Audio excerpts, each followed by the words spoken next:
عليكم ورحمة الله وبركاته. معلش يا شباب، هنكمل ان شاء الله محاضرتنا. وقفت والله، بس الفيديو فصل مني يعني. هنكمل هنا يعني من امثلة الريزيستنس اللي هي المقاومة في البيولوجي. فاحنا بنقول اصبحت السلالة مقاومة بشدة للمضادات الحيوية. طب الكولوريتد الستاتستيك variable were strong correlated، يعني كانت المتغيرات مترابطة بشدة.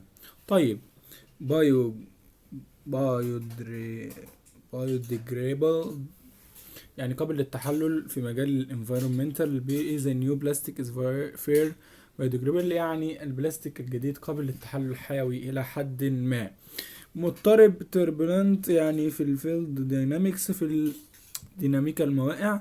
flow become less stable at low velocities، يعني أصبح التدفق أقل اضطرابا عند سرعات أقل. مركز concentrated في الكيمياء، we used a more concentrated acid، بنستخدم أحماض أو حمض أكثر تركيز. scientific في الاستاتستيك the finding was statistically significant، كانت النتيجة مهمة إحصائيا. تمام، نكمل هنا. ده براكتس. البراكتس ده تحديد تحدي التحديد. هنحدد ايه بقى؟ هنصنف الكلمات او السؤال. الكلمة دي هي جي قابلة للتدرج، ولا ان جي نوت جريدابل غير قابلة للتدرج. اول سؤال: تلوثت العينة بكمية ضئيلة من النيكل، يعني عينة تلوثت بنسبة ضئيلة من النيكل. حلو، حلو جدا. هنا تلوث اكثر تلوث او الاكثر تلوث، فدي تنفع جي. حلو. طيب نسبة ضئيلة، كلمة ضئيلة جدا او الاقل ممكن برضو تكون جي. ماشي. السؤال التاني: انه فريد من نوع فريد يظهر قدرة ملحوظة على التكيف. اكثر ملاحظة يونيك دي ان جي، وريليابل جي. تمام. الرياكشن was incomplete yielding a somewhat impure product. تفاعل غير مكتمل ناتجا غير نقي بعض الشيء. غير مكتمل يعني incompletely، مكتمل جدا ممكن تكون جي. غير نقي لا، ممكن برضو تكون جي. السنة الرابع: قدم المستشعر رقم قراءات جيدة. المستشعر الرقم دي لا، ان جي. جيدة او دقيقة ممكن تبقى جي. تمام، تمام جدا. طيب التمرين ده هنختار معدل المناسب. حلو، حلو جدا. select the most appropriate، استخدم المعدل المناسب لكل اختيار. قابلية إعادة الإنتاج السجل الأحفوري بشكل كامل، لا دي بشكل معتدل، بشكل كامل بشدة. الريبرودكتبيليتي قابلية إعادة الإنتاج لا مش إكس يعني، والسجل الأحفوري ونشاط الإنزيم. كانت النتائج إيه؟ قابلة للإنتاج لإعادة الإنتاج عبر تجارب معددة. كانت النتائج قابلة لإعادة الإنتاج بشكل معتدل أو بشدة. ماشي، نختار بشدة. خليها هنا. The fossil reward for this period is forgiven، يعني من هذه الفترة مجزأ بشكل معتدل. ذات الإنزيم كان غير نشط بشكل كامل. حلو، حلو.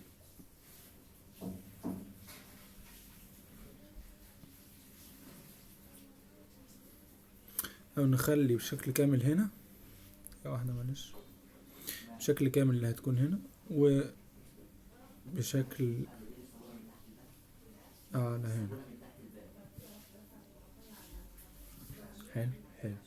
التمرين الجاي هو تمرين التصحيح.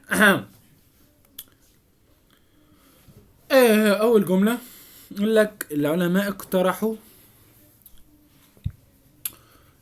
نموذج مثالي جدا. طب مثالي ما ينفعش نقول عليه جدا، يبقى غير قابل. حلو حلو. problematic sentence، جملة المشكلة.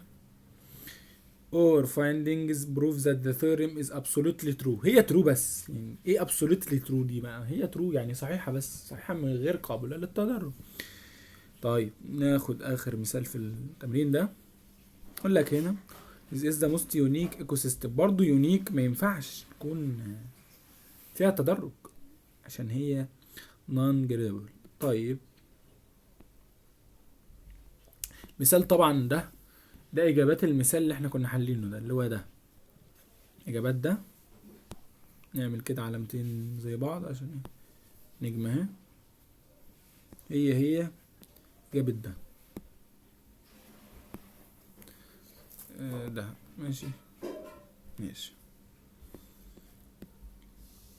وهنا قال لك ال comminated ممكن تبقى قابلة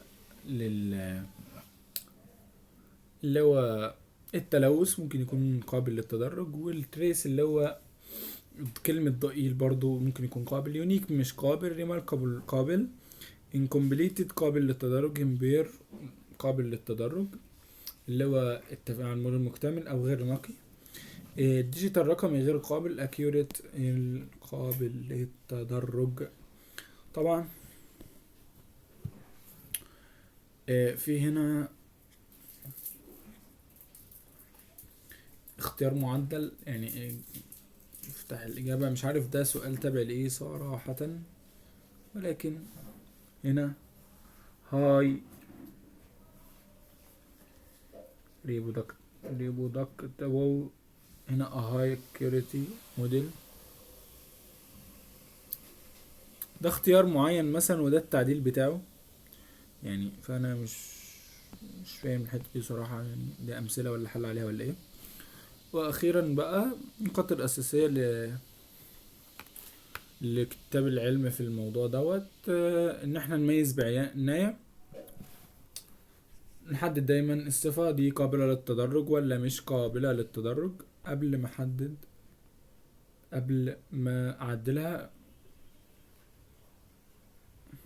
وطبعا استخدام الخائط مش هيخلي فيه ثقة فيه. تاني حاجة عاير الشدة. بشوف هنا بختار معززات الشدة والكلمات التي تعكس بياناتك، يعني الكلمات اللي بتعكس بياناتك ومستوى الثقة فيها يكون عالي بدقة واللي بتعكس الدقة في العلم. ضع السياق في الاعتبار، يعني خلي اهتم انا بالسياق بتاعي مهملوش. طيب عشان ما تفهمش غلط او كده، السياق بيجعل المصطلحات مطلقة قابلة للتدرج. تمام. اتدرب بانتظام طبعا. تطلب تطوير الطلاقة، يعني يتطلب تطوير الطلاقة مع الصفات القابلة للتدرج.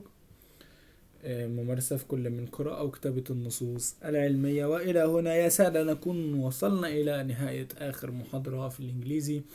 أتمنى إن احنا نكون فدناكم ولو بمعلومة بسيطة. لو حد استفاد منا ما تنسوناش في دعائه، ما تنسوش تعملوا لايك وشير، واستفدت تبعتها لصاحبك. ونشوفكم في فيديوهات الحل إن شاء الله بإذن الله نحاول ننزلها. والسلام عليكم ورحمة الله وبركاته.